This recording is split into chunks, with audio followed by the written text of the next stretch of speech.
place at the moment. So just one question at a time. Just raise your hand. Yeah. After many decades, after a couple of decades, the tournament is moving to Pakistan. How big will it be for the Pakistani cricket who have been debarred of watching some quality international cricket in the last decade or so? For them, for the fans, how important will it be?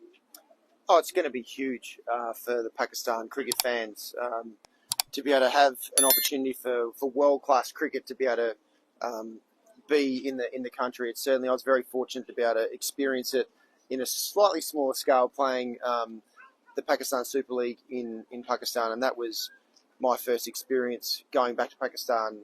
That was in 2019 after my previous experience in 2005, and that was really to be honest, one of the highlights of my career. One of the best weeks that I had was going to Pakistan for the first time for a long time and seeing just how much love and joy they have for the game of cricket. And obviously they've been starved of world-class live cricket. So for now, an ICC event to be able to be in Pakistan is just, the country is just going to light up. It's going to be so beautiful for the Pakistan people to be exposed to live the best cricketers in the world playing in front of their own eyes. So, yeah, it's really going to be a special tournament for sure. Just a quick follow-up on that. Is it a shame that India is not playing in Pakistan? What's your take on that? That's a nice little hospital pass you give me there. Look, in the end, it's unfortunate that things have worked out that way, for sure. But there's no doubt that what everyone loves seeing, watching, is the India-Pakistan games. Whenever they come together, whether it's an ICC event, it is a really special time because we've gotten a sense of what's on the line. We know from an Australian cricket's perspective how it is playing against our arch rivals, England. So to know how big a rivalry it is between India and Pakistan is always something special that no cricket fan wants to miss that game. So it is unfortunate that India aren't travelling to Pakistan for this Champions Trophy, but unfortunately that's just the way it is right now. Yeah. Shan, over here. I just wanted to know that bilateral ODIs are becoming a thing of the past right now with so much of franchise cricket. We don't see too much of ODI cricket, and there is a marquee tournament that is the 50 over World Cup. So where does Champions Trophy find its place? It's happening after 8 years. And do you see the relevance of Champions Trophy remaining as it was during the time when you played and Australia won the Champions Trophy? Yeah, for me, the Champions Trophy is a critically important tournament in world cricket because the One-Day World Cup is only every 4 years, and the Champions Trophy was great because it broke up those 4 years. So you were playing an ICC event, and the Champions Trophy was a special tournament from a playing perspective because there was always something riding on every single game. And when you're playing bilateral series throughout the year, you can get a bit stale, whether that's from a playing perspective, but for the fans as well. But when you play an ICC event and a Champions Trophy where there's only 8 teams, there is something riding on every ball. And as a team, you have to hit the ground sprinting. Otherwise, you'll be out like it was for the Australian team in 2013. So it's an awesome tournament. Look, I've got incredible memories from my first Champions Trophy in 2002 in Sri Lanka, and then 2006 and 2009, which we won. So look, I've got incredible memories as a team, but also individually as well. With for me, that was the time where I was able to put in some performances that solidified in my own mind that I had the tools to be able to perform for Australia against the very best. Shane, to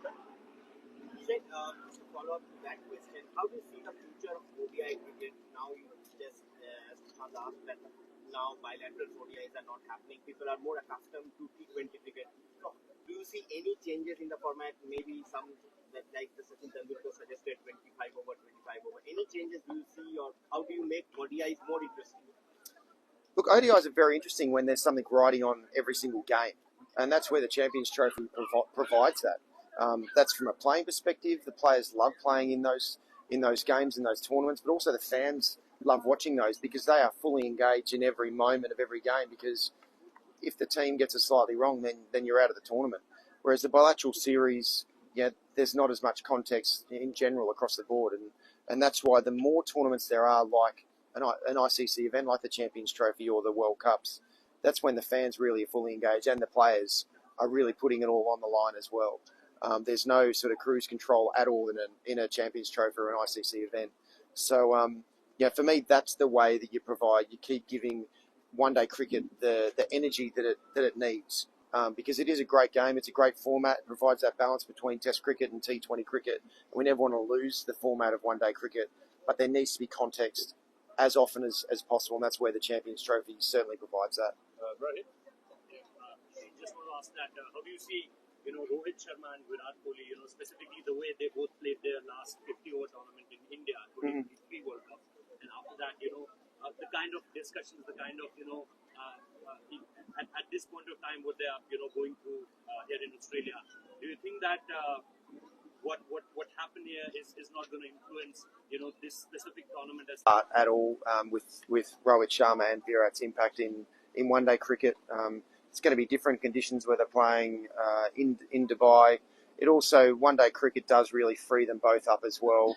Virat Kohli is an absolute master of one-day cricket. Yes, he's a master of all formats, but especially one-day cricket. You see his extraordinary numbers over a long period of time, averaging around 57, a strike rate of 93 over a long period of time. It's crazy to think the control that he has over his innings, and we'll see that again in the Champions Trophy. Rohit Sharma, like we saw in the One-Day World Cup, when he was at his very best, he was taking on the game, and it's more difficult to be able to do that in Test cricket. Well, I suppose unless you're Sam Constance, then you sort of do that.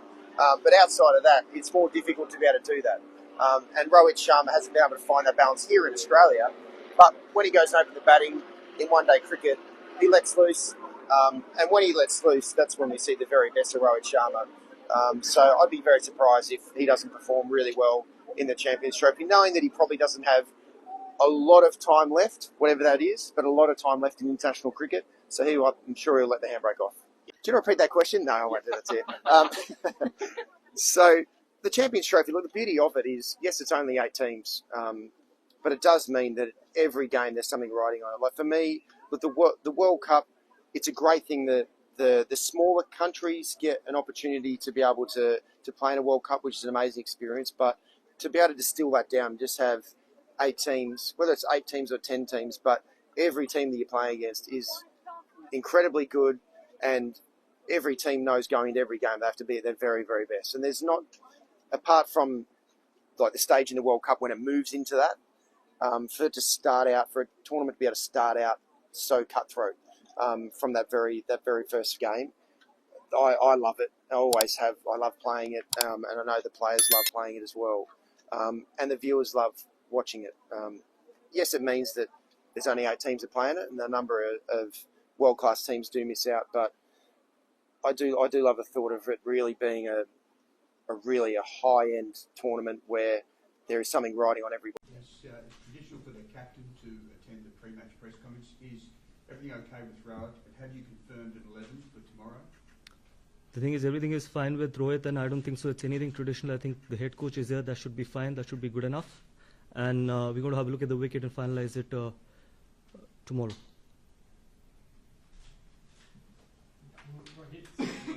Sorry? As I just said, that we're going to have a look at the wicket and probably announce our playing 11 tomorrow. The answer remains the same.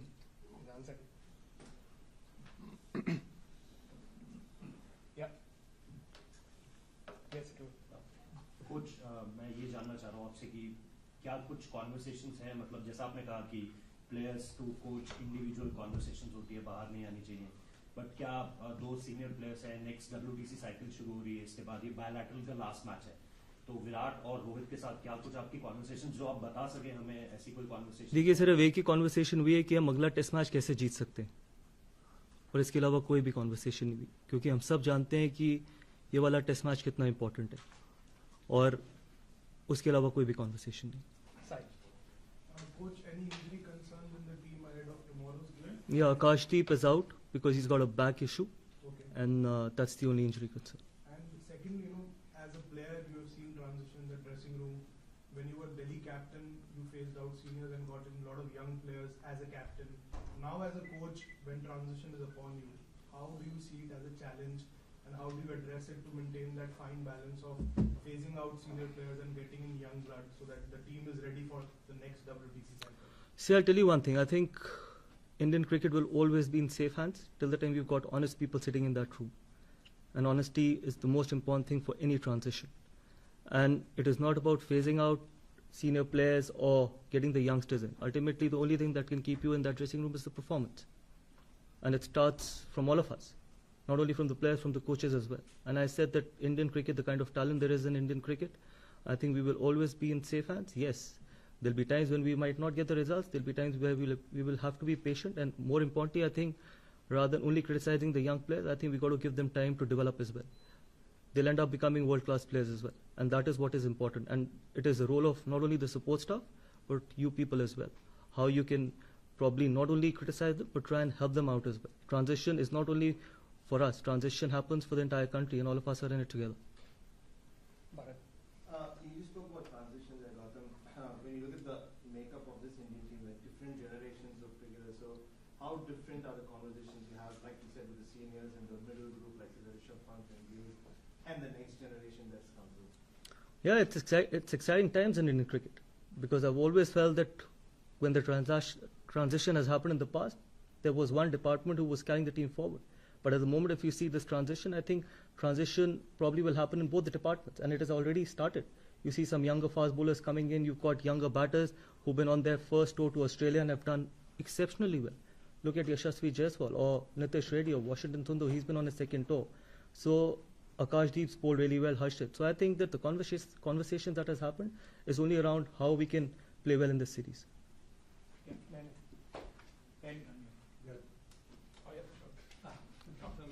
Just wanted to ask about the balance between Test cricket, where you have, I suppose, a consolidated team play, and T20, and I suppose the individualism of cricket in these days. Like, how do you balance that between Test cricket and what happens in the franchise? That's why it's called Test cricket. I think we got to play the moments. We got to try and break it down to probably the smallest of things as well. Rather than thinking about what's going to happen over the period of 5 days, you got to try and break it down to every session, every hour, probably every over. Because we know when we come to places like Australia, I think every hour matters. And that is what the beauty of Test cricket is, because that's the only probably format where conditions changes after every day. Situations changes after every day, so we got to keep fighting.